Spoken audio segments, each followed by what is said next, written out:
Welcome to Your Story, the only podcast where our guests tell their stories, and ideally under 30 minutes with the help of only 12 questions. This week's guest is the amazing Alli Rizacos. We weren't able to keep it under 30 minutes because she had so many good things to talk with us about. I'm Mike Salitra, your host. Special shout out to L. Michaels Affair for the music on the way out. I think you're going to like this episode.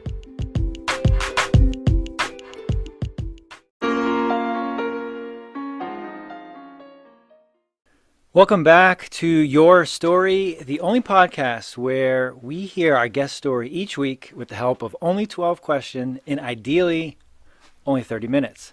Tonight we have Alli Rizacos. Alli has been in sales for over 15 years, and in 2021 she decided to leave the corporate world to pursue her dream of being a full-time coach while traveling the world. So far she's lived in Hawaii and Costa Rica and is currently in Hilton Head Island, where she continues to grow her coaching business while wearing flip-flops on the beach. Alli, welcome. We are thrilled to have you this week. How are you? Thank you. Thanks for having me. Very good. Just went for a walk on the beach today. So keeping up the brand. Excellent. And we have to ask off the bat, flip-flops or no today? You know what? I've been doing no flip-flops, which, hurts my integrity. But the other day I was like, I should just do flip-flops. I always think that it's going to be too cold, but it's actually, I don't think it will. So it's a good question. Thank you for asking. No problem. So integrity is very important. And before we dive there, how did you get started with the flip-flops as being an integral part of the decisions of where you were going to venture to next on your journey? That's a good question. I haven't been asked that one before. So, I spent, well, let me take it back. So when I quit my corporate job and started being a full-time coach, I'm originally from Toronto, which obviously has a long winter. And it was so I quit in April, so it was still a bit cold. But this was at the tail end of our lockdown in Ontario, which was like 8 months long, right? So just haven't left the country, haven't felt the warmth in so long. And so immediately I wanted to get out into anything summer. So that's when I went to Hawaii and so on and so forth. But as I was in Hawaii, and I've really gotten to this place in my life where simplicity wins. So for example, I used to, even though I have curly hair, and this might not resonate with you since you don't have a lot of hair, but not that you don't have a lot of hair, but long hair like a woman. I used to, even though I have curly hair, I used to use a curling iron every day to recurl my hair, make more beautiful curls. Okay. And this whole process, and I would work out at lunch and I would do my hair in the morning and I'd redo my hair at lunch. It was a whole thing. And I was just like, why do I actually do this? And anyways, that just that thought process started this kind of thinking in my mind about, why do we make these decisions? Why do we do some of these things, right? Why does my hair have to look a certain way? And so it doesn't. I just made that choice. And so then I made a choice that it could be natural and it could be fine. So all that to say is my most natural state is curly hair, flip-flops, shorts, tank, just super easy, super simple. So that's kind of why that, when I think of flip-flops, it really brings me to that place of simplicity, no glitz and glam, just au naturel. And I really resonate with that. I love the imagery there, as well as the motto of simplicity wins, because it sounds like redoing recurls twice a day could be pretty complicated. So I like the direction to kind of get away from that. Yeah. What has your background in sales? How has that prepared you for this role and for the move towards simplicity? Okay, so for this role, I'll break up the question. So for this role, I literally could not be more thankful to have a sales background because, when I was in sales and dreaming about being a coach, what I always heard from coaches was that, well, it's really hard to be a successful coach, right? And I heard that talk track over and over and over again, and I inherited that belief, and that's kind of what stopped me from really taking the plunge earlier on in my life because I was like, well, if it's really hard, then I'm probably not going to be good at it. So why should I do it? Right.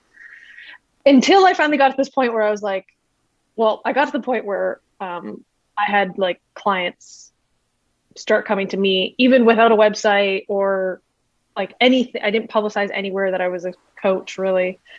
Um, I had clients start showing up to me and wanting to hire me. And I was like, well, that's odd because I haven't tried at all or applied myself at all. This Right. this isn't And so hard. What is everyone talking about? exactly. What is everyone talking about? And I just had this thought that like, well, if I just applied myself, I'm sure I could figure this out, right? If, I already have two, and obviously two doesn't make a whole business, but, and so when I started to apply myself, obviously, yes, I'm a coach, but I have to sell my coaching services. Like, there is two parts to this game, right? And I mean, so that can be a very difficult part for people if they don't have a sales background, right? Which I do. And to me, sales has always been about humans and psychology and how people make decisions and how people get in the way of making decisions and all this kind of stuff. And so I've been fortunate to, be kind of, in the top, 1% or two, whatever it is of coaches, because typically coaches like don't really get to six figures and, really slug it out to just try to, make it. And I haven't even been doing this for a year and I'm already at that point. And it's because I have a sales background. Like, 100%, because in the call where people, decide if they want me to be their coach or not and do that and, sign up for my program.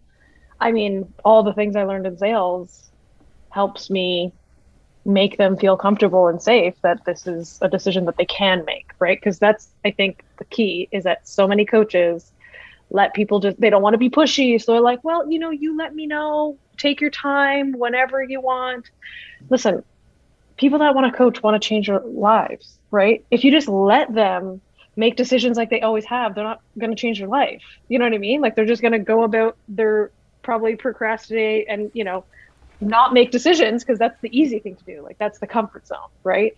So I kind of don't let people do that, quite frankly. Like I really have them make a decision on the spot because it's like, stop denying yourself clearly what you want. I mean, there's all these steps that it takes to even get to me to talk to me. So if you've gone through all those steps and you show up today, listen, I'm telling you this is important and I'm not letting you not make a decision. Your decision can be no, but I'm not letting you not make a decision, right? And I don't think people without a sales background have the balls to do that, right?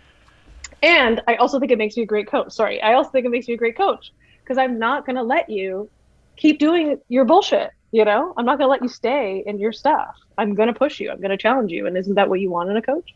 Well, I'm glad you tied it up there with that's part of what makes you a great coach because it does, because we always hear the mantra show don't tell, and in that moment you're giving them the ability to see this is what I can do for you. I'm not going to let you off the hook. We're going to make a decision today. And as you said, even if it's no, we're going to kind of remove that imaginary roadblock. And I think that's a really important thing for people to hear because people hear sales, they think icky, they think pushy, they think they have a negative perception. But when it is used positively, as you've described there, it not in only service of them, right? yes, it does a service for your clients and it does a service for you because it gets your coaching expertise out there and it shows them this is what we can do. And as you said, Yeah. within a year you've already reached I'll ask, did you think it was attainable within a year to kind of get to where you are? I mean, I had the belief that I would be successful. Otherwise, I wouldn't have done this. I would have been fine either way if this didn't turn out to be, if this was a failure by whatever standard I chose, right? Because I don't know, it's whatever I choose, right? There's no like universal standard here. But I, I think I didn't realize how much my sales background was actually going to help. Like I knew it would, but I didn't realize, I didn't realize how much that was the connection between why so many coaches say it's hard and why some coaches are like, I mean, some coaches make like $4 million in 2 years. And then you're like, Jesus, like, I want to get there. And I believe that I can for sure now that I know that like sales is really like the differentiator. But that also makes me want to have another side, like have a side hustle to my now business, which is helping coaches sell in a way that is not icky, right? In a way that is in service to your clients and all that kind of stuff. Well, I think there'll be a market for that as well. So that'll be a lucrative side hustle if I had to guess from your Yeah, track record. maybe it's a bigger one than my current one. But I like seeing how kind of passionate you are talking about your sales background. How did you start off in sales, or how did that come to? So funny story. My first real sales job was like in university. I went like back home during the summers, and I don't even know how I found this job, but it was so my parents live in the States, so I went back home to New York at the time because that's where my parents lived, and my job was essentially like it was for a it was a total Ponzi scheme in the end of the day when I look back. Oh, this But it should was be like good an then. yeah, yeah. It was like an organization that raised money for the DARE program, right? For like the drugs program, right? And what we did to raise money was all around child safety. And it was like we would set up a table. I don't know if you've ever seen this in your area, but we would set up a table outside of like a CVS or a Walgreens, and we would sell child safety toys outside of a CVS or a Walgreens. And so it was like literally like face to face, not door to door because I stood still, but people came, walked by and I'd have to be like, hey, got a second, right? But like every day face to face rejection, obviously, but and a lot of a lot of success as well. I was actually really good at it, which was like somewhat depressing if you think about it. But I was like, oh wow, like this, I guess I'm good at sales. And it was one of those like, kind of natural sales abilities, if you will. I consider myself a pretty like personable person. I think that I'm like quite trustworthy, kind of on impact. Like I don't make people feel weird and sketchy, right? So I think those qualities when you're in this like weird face to face selling toys outside of a CVS situation can make you a pretty good salesperson. But that was my original sales job. And because of that, and because being good at that, when I graduated university, I was kind of like, I guess sales. I don't know. Well, like, that's what I have experience in. Well, I would think that, yeah, you'd have to be very good at being face to face in that atmosphere because people are walking out of the store. They probably don't want to buy anything else. So, yeah, you would No you know business, pretty yeah, buying quickly. Yeah. anything else. Yeah, exactly. And maybe this speaks to my quality as a parent, but I don't even know what a safety item for or a toy would be. What were you selling? I can't even remember. Like honestly, Okay. like when you asked that, I was like, I don't even remember what they were. Like, I think it was some. I don't even. I will. I don't even want to speculate. Like I said, I think it was a Ponzi scheme and somewhat of a scam. Sorry if anyone still works there, but it was hilarious to look back on, to like think of like I did it for I don't know like a whole month, like every day, and like the scorching heat in New York. Like I remember being in the Bronx. Anyways, it was so intense. But that was my first sales job. Okay, everybody starts somewhere, and it sounds Yeah, like it launched you to bigger and better and less Ponzi things. So that works out yeah, all right. exactly, exactly. So one of the things I definitely wanted to talk on tonight, you've had the ability to travel as part of your venture away from the corporate world. Hmm. How has that kind of aided or helped, or how has that been a good part of your journey? Or could you just talk about that? Hmm. Yeah. So, you know, when you are in the corporate world, traveling is like vacation travel, right? Where it's like 1 week, 10 days, very limited, pack it all in, go have an adventure, right? Which is great. There's nothing wrong with that. But I really like to immerse myself in places, right? And like really get the experience of like what it would feel like to live in other places. And I think that is the case because growing up I moved around a few times, not too many times, but enough. Like I moved when I was 10 to France, and then I moved when I was 15 to New York. And so I think I got this kind of experience of experiencing other cultures and other ways of life that I think has obviously impacted me and shaped me today. And most recently, living in Toronto, I've lived in Toronto for 15 years. So that's the longest I've ever lived anywhere, like in the longest stint ever lived anywhere. And it just came to this point of like realizing that nothing was there was no longer any novelty for me in Toronto, right? Listen, it's a great city for many reasons. Maybe not right now. It's on lockdown. We have a shitty mayor, but whatever. But like everyone can say that about everywhere.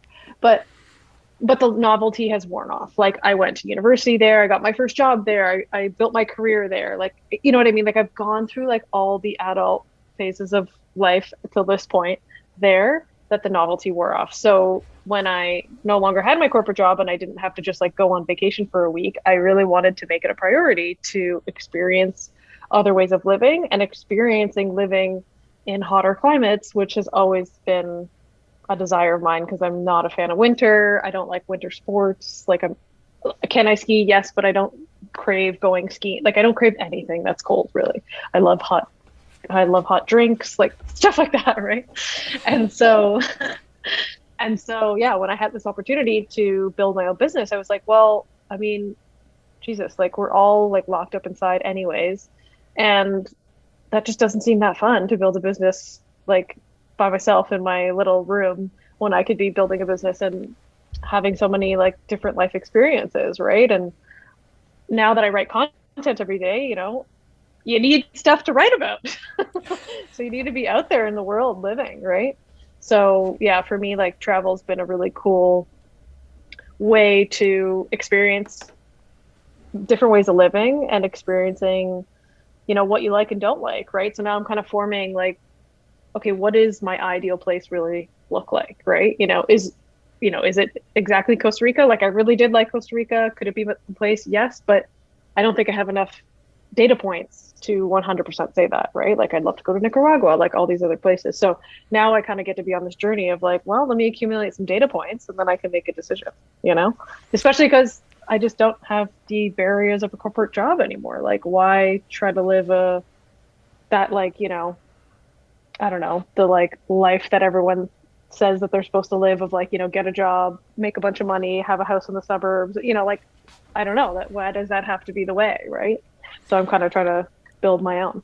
And I think you're showing that does not only not have to be the way, it's probably not the best way. One thing I've got so many questions to ask you based on that, but I'm going to start with, as you reference, how have you been able to experience the culture of these different locations, specifically going from kind of a tourist to immersing yourself into what's going on there? And then in the same vein, you mentioned accumulating different data points. So having to see a lot of places. Because I could think the more you see a place, the more you kind of want to dive deeper, spend more time, but you need to Yeah. accumulate those data points. So a lot of too many questions there. But first, how do you break through from a tourist-y experience to this is what it's actually like to live here? Yeah. Yeah. That's a good question. So when I was in Costa Rica, I ended up making friends that like basically live there or like have that as their home base right now in their lives, if that makes sense. Like they've been there for 3 months and they don't really plan on leaving, but they're not from Costa Rica type of thing. So, like, did I really get to experience like the local way of living? Like, no, I'm not going to like pretend that I did. Right.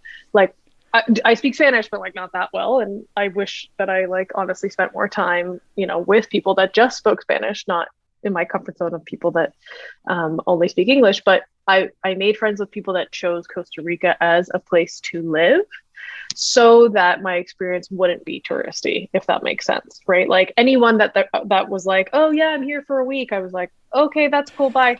Like just, we're not here for the same reasons. You know what I mean? I was really trying to find, so I guess one piece of this like whole travel thing too, is that like, the important piece is like really finding my community, right? So the corporate world becomes your community, right? So I've worked at Salesforce. Salesforce was my community for so long. I was there for 8 years. My boyfriend worked at Salesforce, like all my friends work from Salesforce, like, and then you leave and now you have no community, right? Unless you want to try to keep fitting into your old community, which like it's your old community for a reason. Like you've clearly probably outgrown it, right? So when I go to these places, especially Costa Rica, because I was there for a long time, I'm trying to find my new community, right? People that have their own businesses, live in other countries, are trying to create, a beautiful type of life that they design themselves, right? So I was really kind of picky in who I kind of decided to hang out with because I mean, you can meet people like every 10 seconds. Like there's just so many people all the time and everyone's very friendly. But I was like very deliberate in like, oh, you're here for vacation? Have a great one. Have a good one. Enjoy these things. Here's some recommendations, but like this is not like I'm not here to have a good time. Like I was still working the entire time. I still had all my clients and whatnot. So I think to answer your question, I think that I really focused on people that were trying to design their life in a way that I aspire to design mine. And how would you find those people? I mean, like I said, so it's like there's just people are so friendly. Like walk on the street and ask someone a question and all of a sudden you're like in a 35-minute conversation about your life Wow. and their life, you know what Okay. I mean? Like literally I was like I was trying to find the gym and there was a guy that was walking and he kind of looked like went to the gym and we're like, hey, did you just come from the gym? And he was like, yeah. We're like, cool, we're looking for it. Do you know where it is? Like he's like, yeah, it's over there. And we just like started asking questions and like he was from San Diego, like he's been here for 2 months, he's tried different Airbnbs. He's in crypto, like just within like, I don't know, 2 minutes. And I mean, to the point that like, he was like, do you want my social security number too? Like, cause I was asking so many questions, but like everyone's just open to having that kind of conversation because I think, quite frankly, I think everyone's trying to find their community, right? Like if they're alone in Costa Rica when they're from the States, like clearly you're looking for something, right? Like, so it was pretty clear people that were looking for that community and people who were there to party, right? And so you can, people that have like the big mugs full of alcohol, like those were the party people, right? That's a And good indicator usually. Yes. yeah, That's exactly. So steer clear of those ones. okay. And is there, I'm sure there are people that are listening to this like, all right, I want to go ahead and I want to do this. What Mhm. advice would you give someone or even go back and give yourself like, I didn't really think that this was important, but once I started, I wish I had known this or this is something that you must do. What's important to know beforehand before taking that leap? Or even if you've done it and not done it perfectly the first time? And the leap of leaving their corporate job and starting their business. Yes, we'll start there. Okay. um, Advice. Well, I think first and foremost, like you really have to be doing it for the right reasons, right? Like if you're doing it to like get away from a shitty boss or like just to, make a ton of money or, like these kind of reactionary reasons or kind of almost ego fueled reasons, like you're just probably not going to get that far because people are going to see through what you're doing, right? But if you're doing it for reasons that align to your values, right? That, and your whatever your values are, but meaning that like you're in integrity with yourself, then like I guess that'd be my advice. It's like first get clear on your values and make sure that this is really like why you're doing it and so that you can stay in integrity with yourself because otherwise if it's like shitty values that you're doing it like just to make money or whatever, you're not going to get that far because your motivation is always going to wean, right? Like sheer willpower is never going to work. Like there's going to be hard days, like especially you're working alone, like me, myself, and I, right? Like like if I didn't love what I do, oh my God, this would be just as bad as a corporate job. You know what I mean? Like I'm by myself all the time. And at least in corporate, you have like friends and like you do, you shoot the shit with them, you crack jokes. There's like fun parts of being in a corporate world, but if the corporate job, if the mission of the, whatever the product that you sell or whatever you're doing doesn't have meaning for you, then of course it's like unfulfilling, right? For me, I have so much purpose and meaning in what I do, but I do it by myself. But I love it, so it's motivating, right? And so, yeah, I would say like the other part is like you really have to have like a mission and you have to have a drive for whatever you're doing because just too lonely without it, Like I honestly still get up and I'm excited to do what I do. And I had a moment today with one of my clients, and in the middle of our session, I honestly was just like, I cannot believe I get to do this. Like, I'm just like the luckiest, like, seriously, I was like, I'm the luckiest person. This is insane. Like, I feel like I'm in an alternate vortex reality right now. I can't believe this is my life. And so, like, do something that's going to make you feel that way. You know what I mean? Like, don't do something that's just like, oh, I made money today. Whatever, right? Like, money comes, money goes. Well, that's an amazing answer because I think as you started with the first part, that running away from a bad job, a bad boss, a bad situation is not necessarily the right foundation. And as you said, that can be a pretty shitty foundation that if it's just to get away from something else and not build on something that's important to you, it'll become apparent because it is hard work and that regardless of your willpower, there's going to be things that you can't just power through. So I think that's a really astute answer. So thank you for kind of walking through that. The other thing I wanted to just ask you, kind of similar, the getting up and going someplace different. What should Mm-hmm. somebody know if they want to get on that simple path, the road to simplicity? What should they what should you know beforehand?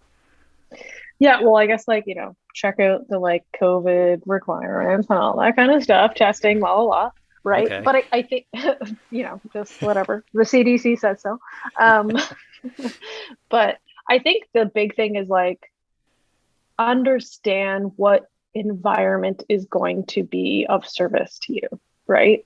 So, when I was going to Costa Rica, again, it was like at the tail end of lockdowns and being, working by myself and kind of being away from my community for so long that like I really was looking for like a really fun experience. So I was like, I want to be around people. I want it to be easy to make friends. I just want to be like immersed in experiences with people. Right.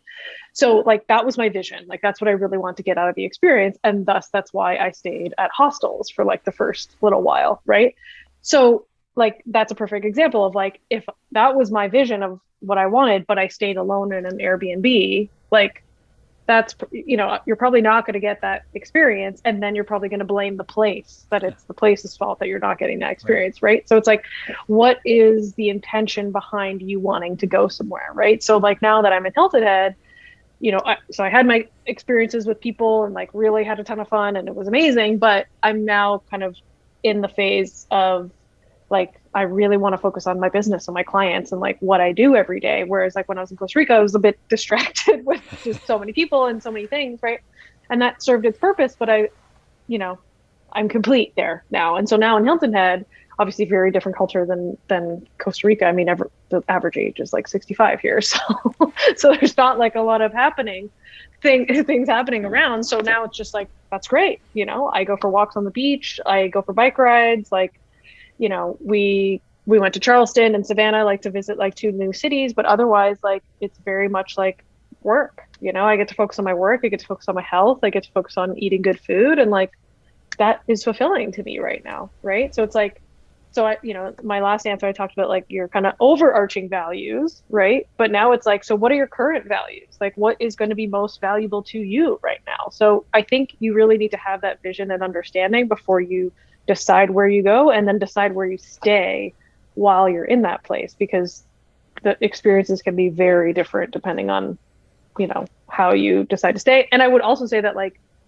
I think some people are like afraid of like safety and so on and so forth. And it's just like, listen, everything that you've never done before feels like a free fall, no matter what. But like every free fall, it's a pretty short time of free falling until you actually, hit the ground and you have so much new insight and so much more new perspective that like it's not going to be as bad as you think it is, like it just feels scary in the moment. But like I had never stayed at a hostel before I went to Costa Rica, and like I'm in my 30s, and so that's kind of weird to have never been in a hostel my whole life. You usually go when you're like 19, 20.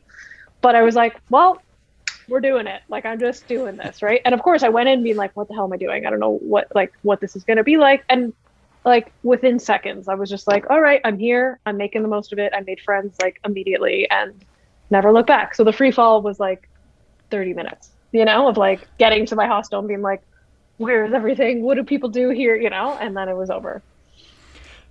I really like the way that you talk about the kind of balance between being in a place and having it support what you're doing, it all kind of goes back to building your business the right way, that making sure that where you are supports why you're there and what you're doing. That's a great way to Totally. look at it. Yeah. Uh, we are wrapping Especially if up you on. care about your business, right? Like if that is a focus, right? Like Costa Rica was amazing for my own personal development, which does benefit my business. But I did kind of put my business on the back burner so that I could focus on my personal development. Like I had my clients, but I wasn't trying to grow my business at the time. Right. And so now that I went through that personal development and kind of got what I needed, now I can now focus on the business development side of my business and growing it. And like no better place than Hilton Head because there's not a lot going on and it's just a beautiful place to be. Right. There you go. Yeah. And talking about your clients and your business, who do you work with, or who are your clients? Yeah, great question. So I mostly work with leaders that are in tech, typically sales leaders, but I not exclusive to salespeople. I think that obviously that's my experience, so people in sales will resonate with my experience. But I think overarchingly, if I had to really kind of niche down, it is leaders that consider themselves high achievers.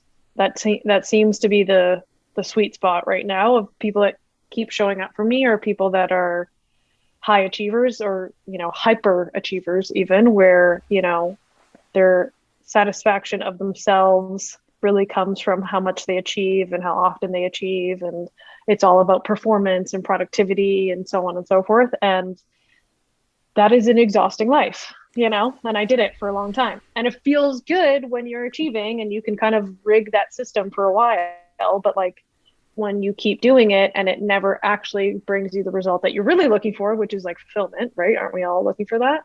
You finally get to this breaking point where you're like, I don't think the strategy is working, but I don't know a better strategy because this is all I've ever known, right? So that's the breaking point where they kind of show up to me and they're like, so I'm lost. Like I know that if I keep doing what I'm doing, I'm not going to actually get to this place of happiness that I want to get to. And yet I'm helpless to employ any other strategy because this is the only one I know. So please help me so that I can actually be happy.